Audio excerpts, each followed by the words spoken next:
আওয়ামী লীগের চরিত্রটাই হলো এরকম, এটা যে একটু ভালোবাসে তার সে হত্যা করে।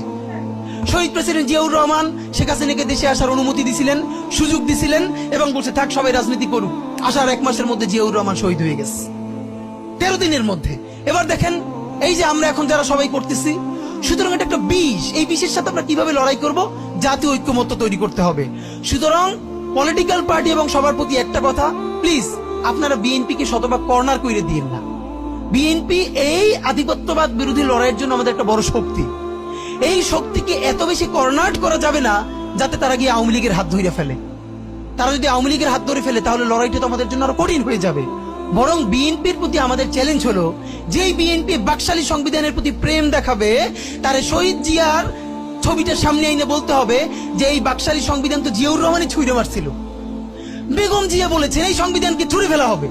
ওমা এখন বেগম জিয়ার চেয়েও নতুন বিএনপি আসছে, বেশি প্রেমের বিএনপি।